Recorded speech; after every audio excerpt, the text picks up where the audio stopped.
Hey, it's Paul Banis of GreatDad.com, the website for fathers, because dads don't always think like moms. And if you're just tuning in, Great Dad Talks is a series of weekly conversations with new and expert fathers, all with a point of view on modern parenting. You know, as a life coach specializing in working with new and experienced dads, I'm always curious about modern dads and how we're all evolving today. And you can find more about my coaching and our other resources at GreatDad.com/coaching. And today I'm talking to Ian Cedar. I meant to ask you how you pronounce your last name. Is it Cedar? Yeah, Cedar's. Yeah? Okay, great. Ian Cedar, he's a gratitude coach, a leadership coach, a life coach. But we're specifically talking about the practice of gratitude. So welcome, Michael.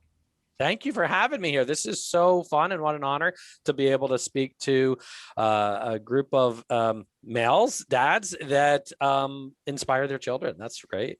Yeah, so I've always been really interested in this idea of gratitude, because we just have many of us in the United States have so much to be grateful for, and you can choose to complain about a lot of stuff in your life, and you can identify it. I mean, clearly things go wrong, and you can identify it. But being grateful seems to me like a key step toward any kind of feeling of whatever the opposite of unhappiness is. So I'd like to hear from in your words, since you really focus on this specifically, why gratitude is so important for individuals. Yeah, no.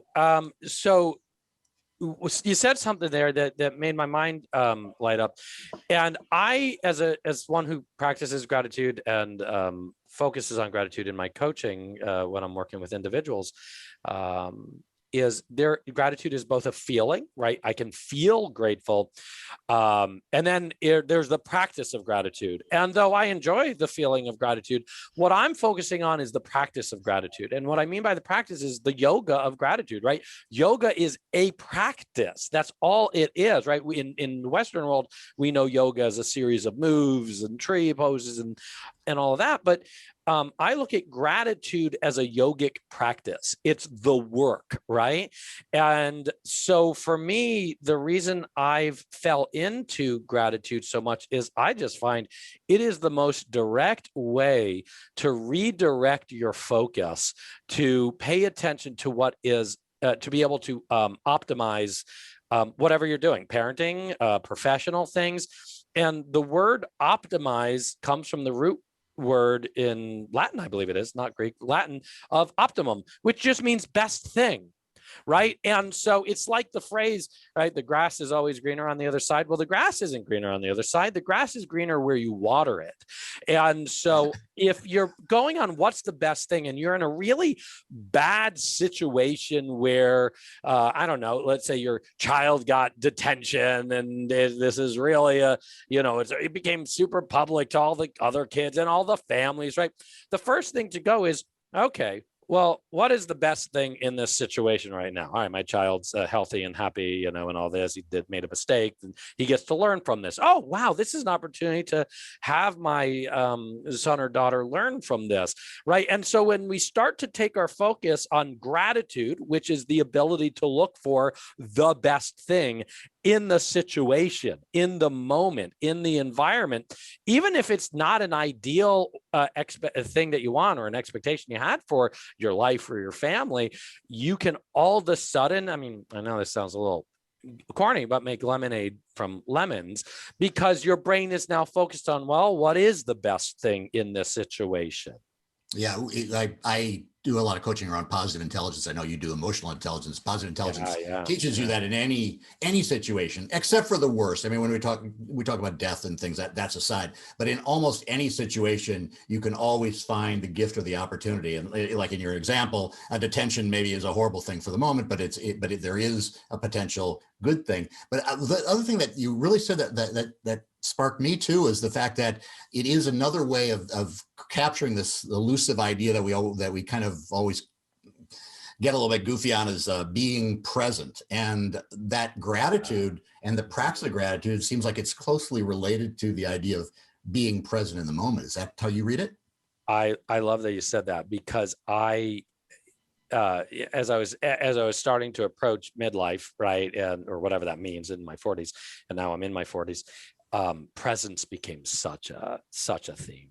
And I'd imagine most people in at least our culture can easily go, yeah, I'm not really fully present. And I can look back at my life now and go, oh, wow, there were so many missed opportunities with my family, with my friends, you know, in one, I'm married now in a beautiful marriage, but in my failed marriage, I just wasn't present.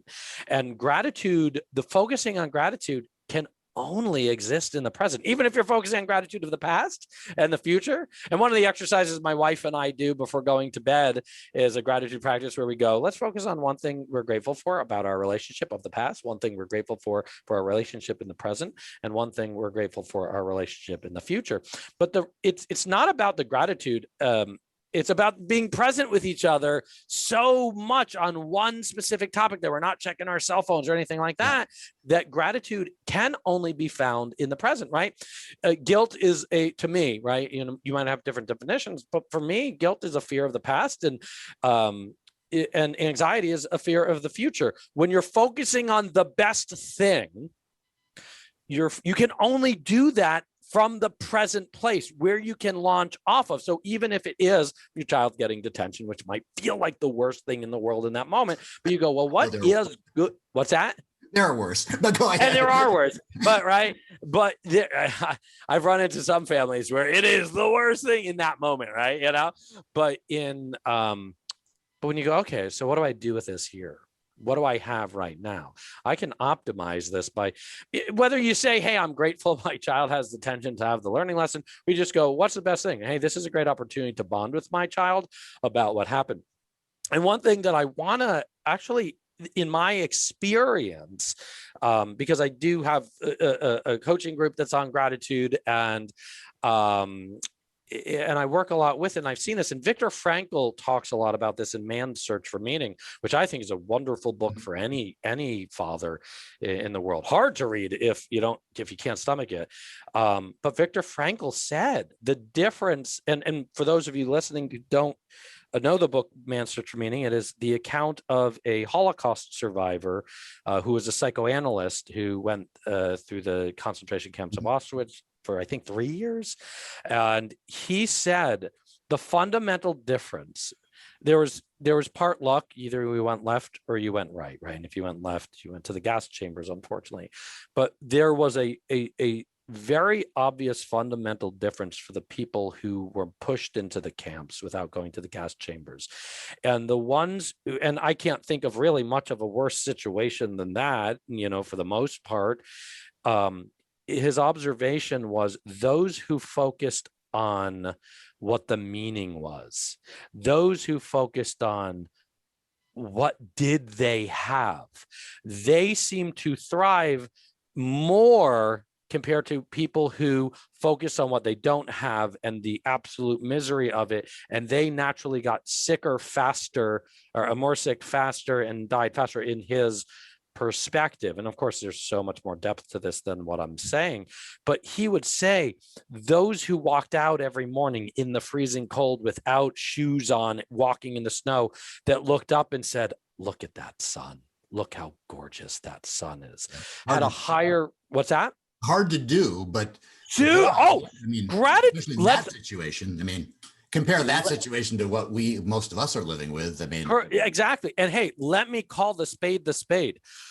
Gratitude, focusing on what is the outcome here that is positive. What can I do in this moment? Takes cognitive energy. It takes physical energy. But in the end of the day, in my experience, and both in coaching it too, I find that the energy it takes to focus on, well, what is the optimum thing? What is the gratitude in the moment? Far is nothing compared to the energy that's required to put against the consequences of focusing on lack and what I don't have and how my child or family isn't perfect in this moment. It's nothing compared to the energy that comes later if you focus on the lack. And just to let people just to reinforce this, for some reason when I talk about this, people go, oh my God, how did I miss this? To me, maybe because I'm so ingrained in this idea, it's not it's a no-brainer to me, but a lot of people go, oh my gosh, I never thought about this. And there's a reason we focus on what's wrong. There's a reason we focus on what's not perfect. There's a reason we focus on lack. And so much of that has to do with years of biology of needing to survive, right? And hey, let me focus on what I don't have so I can acquire as much of it. Or let me focus on the approval I don't have so I can make sure I don't get kicked out of the tribe. So we are by nature, and maybe you have a different perspective on this, Paul, we are negative biased creatures more than positive biased creatures, because that's how right? We got here because we didn't go, oh, hey, look at that kitten over there. It's so cute. It has huge, big teeth. Let me go pat it. No, we went, that thing looks like it can tear me apart. Run. So by nature, we got this far as a species because we focus on more of what we don't have than what we do. But now we do live in an environment where we have medicines and we have antibiotics and we have things that we don't have. We are not running from saber-toothed tigers as often, right? So now that's the genesis of all of our negative emotions, if you think back on it, are all rooted in that prehistoric time when every one of those emotions is related to, like you said, getting kicked out of the tribe, getting eaten by a tiger, not scarcity of resources, all those things. And we are so lucky to live in a time when we can start to repress that and move to something. And that is for those who follow evolution or believe in it, because I'm not taking away from anyone's belief, but that was literally as the sapien species, we're about 300 to 600,000 years old. But as not human beings, but as the entities we are, we're about 3 million years old. And this whole new society we live in right now is maybe a few hundred years old. Like, it's not, so this hasn't caught up to everything of the past yet. And that's where I see my role. And I'd like to think as a life coach yourself, I feel blessed that I could say, well, I'm going to be part of this shift. I don't think we're going to fully make the transition in my time in this body, but I'm super blessed that I get to help people see this journey. And yeah, so it does take more work. And one thing that I often say, Paul, is, you know what, exactly what you said, based on what you said there of like this, we don't live in that same world that our bodies are still in, that the amygdala is still in, that the limbic system is still in. And oh my gosh, it's what I was going to say is, so often one thing that I like to demonstrate to people, and I work with a lot of very empathetic men and women who are super sensitive. That's just my world. And I'd like to think anyone taking the time to even listen to this cares a lot, right? And has a lot of empathy. Otherwise, they will, if you're listening, I don't think you'd be listening if you didn't really care about being better for those you love. And so one thing that I often demonstrate is, hey, you know what, that voice that's looking for the lack, looking at what's wrong, looking at the flaws in what's not perfect in your family or your life or your career, you'll never, in our lifetime at least, be stronger than that voice because it is so large. But from this point on, we have the opportunity to be smarter than that voice. We cannot be stronger than the ocean, but we've been smart enough to build boats and sail the seas that easily could swallow us like this. And so going back to this idea of gratitude for me, in my experience, is the number one tool to go, this ocean is stronger than me. What do I have to get through it? I have some friends, I've got some family, I've got a boat, I can get through the ocean. And now I'm speaking obviously figuratively right now. But, we're always, I don't think there's a way around eliminating the negative bias, because the negative bias helps us too, right? The negative bias is there to keep us alive still. So I call on it often going, hey man, negative bias, what's going on here? Calling it out, that's the first step is recognition of it. And I guess I think we're gonna at least touch a little bit on the science. But if you think of happiness, whatever that is, that amorphous concept of happiness, I think of as more easily defined as the elimination or reduction of those negative things. So anxiety, shame, frustration, fear, loss of connection, all those things. Do we know anything about how gratitude plays into that, or how it changes the brain, the neuroscience Yeah. Yeah. Practicing. Yeah, absolutely. Yeah, no, absolutely. And as we go into the brain science of it, I want to start with this. And I think we actually did talk quite a bit about the brain sciences of it, of negative bias creatures. The brains are wired to look for the lack. Sure. But you can rewire the brain. That is a totally recent 30-year-old, new science, not made up. This is real stuff, and brand new, mainly based on the discovery of the MRI machine that allows people to actually see how the brain can change with different practices. So it's fascinating. And so this is where I want to start, and then we'll move into the more neuroscience of it. And here's what I find about happiness, which I'll tie into gratitude.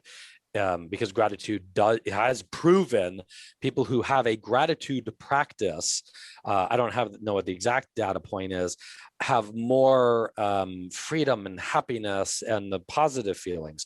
But those negative feelings, like I said, are there to still indicate to something for us, right? Our goal is not to eliminate the negative feelings, because they are there to serve us. And so another warning sign. They're warning signs, exactly. Yeah. Hey, something's up here. Maybe we hot should pay stove, attention. the sharp knife, all those things. Yeah, you can't get rid of those. You don't want to get rid of those, because that pain is not good. But you don't want. And that's the consequence of trying to numb those feelings, whether medically numbing. And I'm not taking away from medicines at all, and that is not my world. But that's the consequence that comes from numbing the emotion, whether selective numbing or medically numbing. The consequence that comes with it is you can't selectively numb, because we need the full entire spectrum. And so on the happiness side, the people that I find in the gratitude practice who have the strongest, most consistent gratitude practice and have the highest level of happiness. My wife is one of them. My wife, when I met her, didn't understand gratitude, but she was authentically and genuinely one of the most consistently happy people I met. But the people that I meet who seem to be genuinely happy and have the strongest practices of gratitude, even if they're unaware that they're doing it, feel the most range of emotions freely. It is not the elimination of those lower notes that are unpleasant to experience. It's the willingness for them to feel them completely that move them right back to the gratitude and happiness faster. And so I've had people who have gone through work with me in groups or individually who this was not my intention to go, Michael, I don't know what's going on. My IBS is gone. My headaches are gone. And yes, they thank me. And I'm like, hey, don't thank me. You're the one leaning into the work. That's just the byproduct of the work. But I see it as the willingness to lean into the emotions, which open up the brain to receive everything. And so going into the practice of gratitude, science has, like you said, it's a new study proven that when we focus on what we have, when we focus on gratitude or optimization, if that's a better word, or what's optimum in the moment, the brain's neuroplasticity goes from less of and you might be able to fill in some parts here of focusing on fear and being wired for fear and being wired for lack. And it starts to actually change the neural pathways in the brain. And like you said, the MRI can show that and actually change those pathways and have us be able to focus easier and quicker and faster on, well, what do I have? Which again leads us to the happier feelings. And one of the things I so dislike in the Instagram badgy world is happiness is a choice. And I am so against that. And I think that's such a destructive thought. Because happiness isn't a choice. The path to happiness is a choice. The path to gratitude is a choice. Because if I lose someone close to me and someone goes, hey, cheer up, be happy, I can't flip a switch. Right. But I can focus on what do I have? What is right about this? What do I miss about this person? What is a loss what does this loss mean?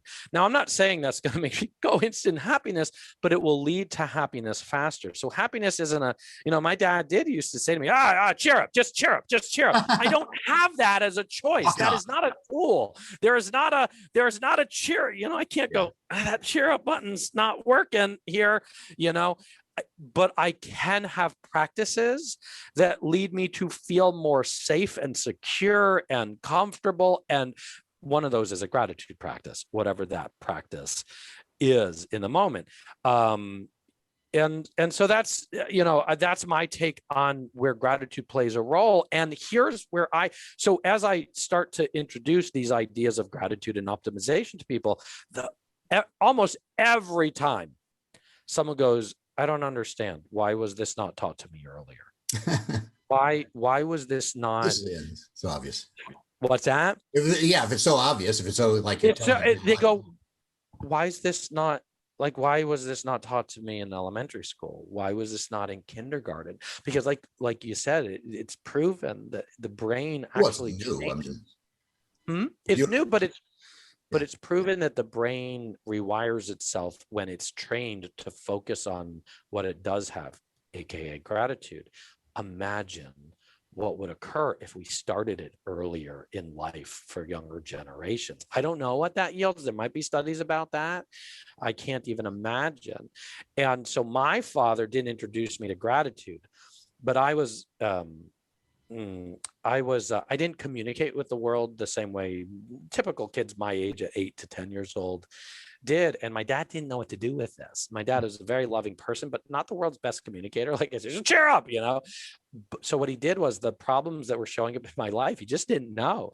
He put on, he would give me a McDonald's apple pie, which probably wasn't the best thing. It led to a few things later on in life. He would give me a McDonald's apple pie if I would sit in the car and drive around with him while we listened to Brian Tracy, Tony Robbins, Earl Nightingale cassette tapes that all related to whatever problem was showing up in my life. And so here I am, an 8 to 10-year-old, listening to these theories and principles about focusing on what you have, focusing on gratitude. He was just doing it because he didn't know how to help me, right?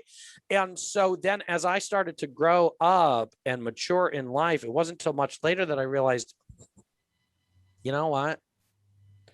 Because my dad didn't know what to do, he tried to find the best thing, which he introduced me to the masters of these topics.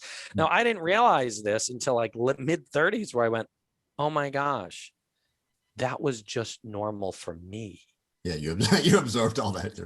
That was normal for me. And that was my normal by being my dad looking for ways to introduce me. And I'm not saying, hey, dads, go into the, now it's no longer cassette tapes nor CDs. Now it's Audible, right?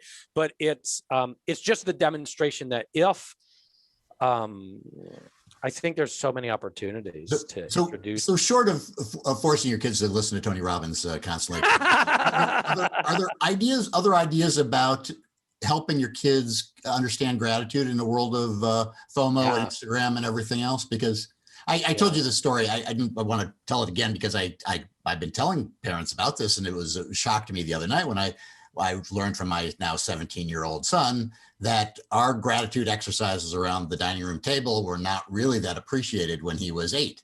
He found them kind of overtly cultish is what I think what he said. Cultish, if not religious, because we used to go around the table and everybody'd say, I'm really grateful for my English grade today, or I'm really grateful for a good business meeting or whatever, and or for mommy and daddy, or this apple pie or whatever. But he thought that was weird. But so are there things that you could recommend for dads trying to create at least this awareness early on?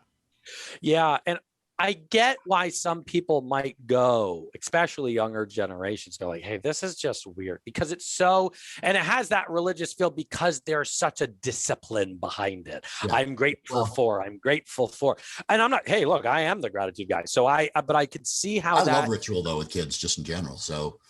Hard to get me off. Man, what's that? It'd be hard to get me off of ritual as a good parenting process. But I see how people could interpret it as ritualistic in its religion is ritualistic. So I can see how that, for very deep reasons, right? I love, I've been recently super into Taoism, as a study, and rituals are huge, right? The idea of having a ritual. But so here would be my my take on this. And it's first off, I do think a gratitude practice is awesome, but if it doesn't work for your family and the values, okay, fine. The difference between going, hey, tell me about your day. Instead, there's an opportunity at the dining room table to have a gratitude practice that doesn't have this regimented attribute to it if you don't want to have the regimented attribute. And it sounds like this. Instead of going, hey, how was your day? Or what did you do today? Hey, what was the best thing that happened today? Or, hey, I know that your boyfriend or girlfriend broke up with you. What did you learn? What did you learn from being in a relationship with that person? Right? To focus on all these things where what is man's search for meaning or human search for meaning, right? I'm just saying man's search for meaning because that's the name of the book. It's not to take away from gender identity. But what was the meaning out of this? Yeah. Hey, your pet gerbil died.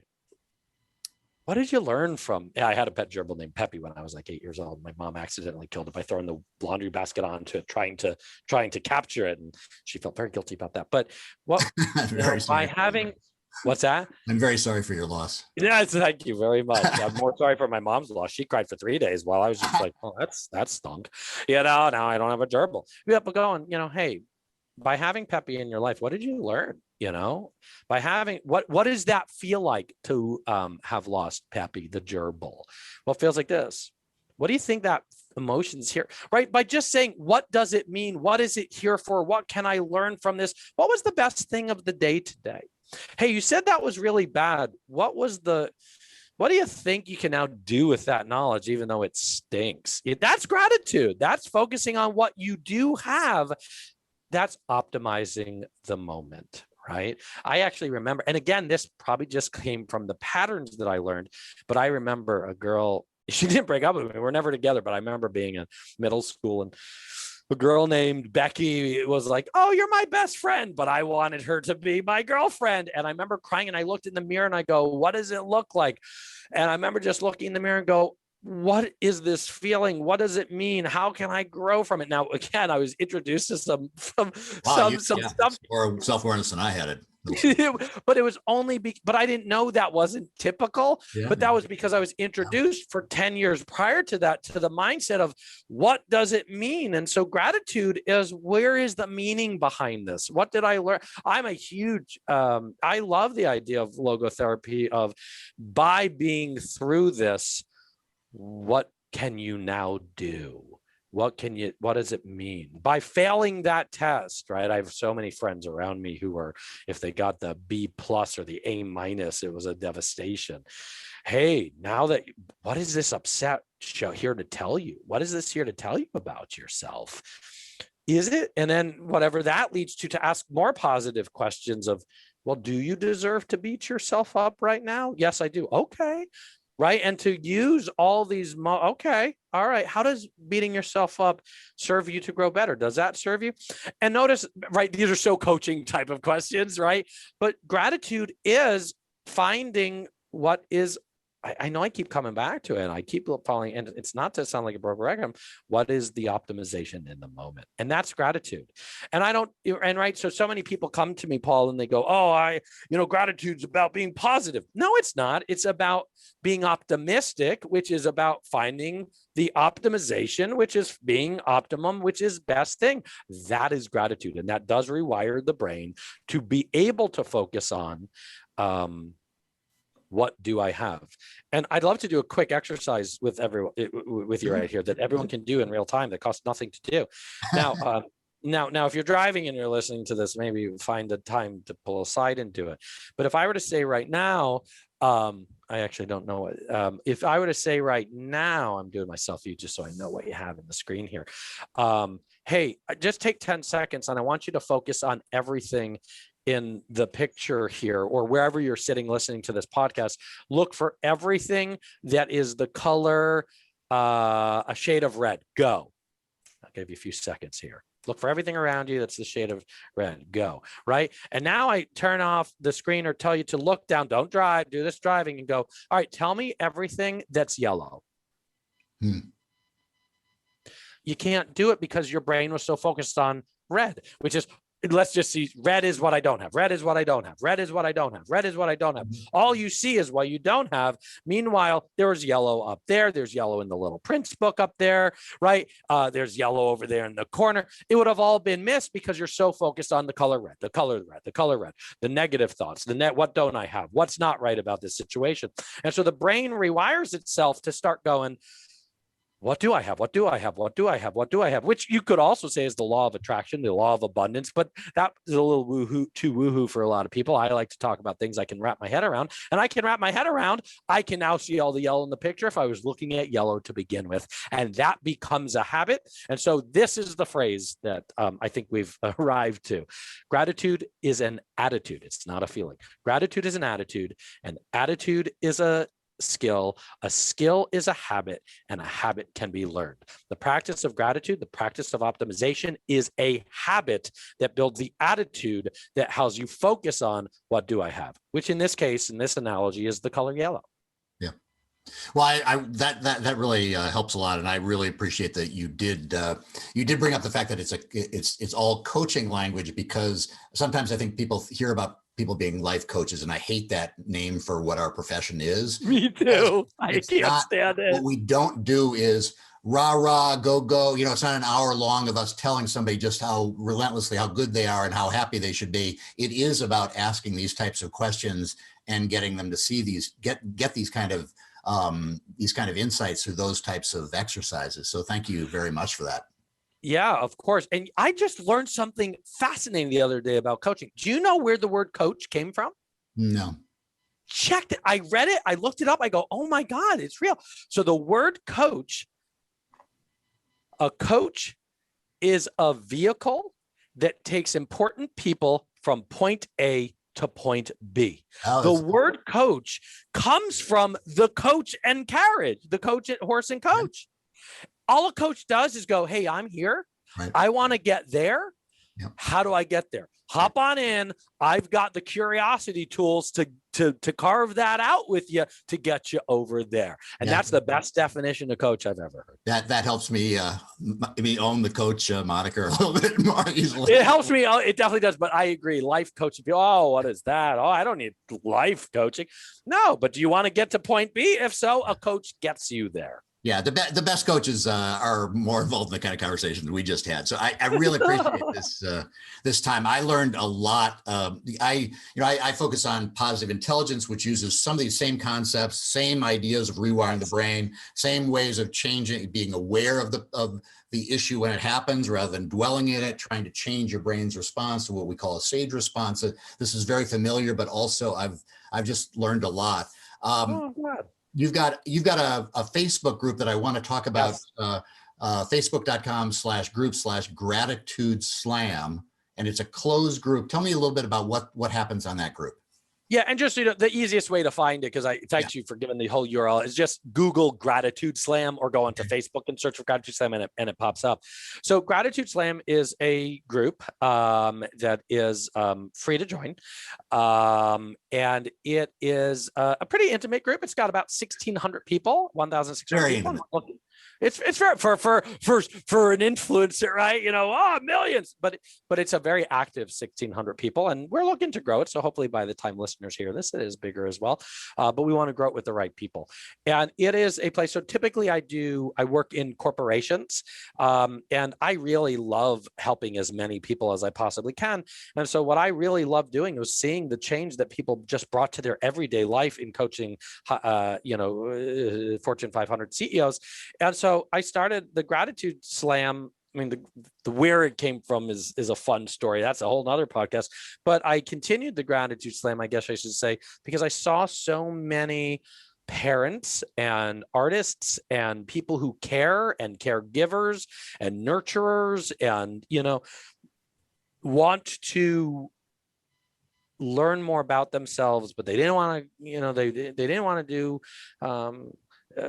whatever the method was that was presented to them, and it's just a safe place to explore themselves using questions that are surrounded by gratitude.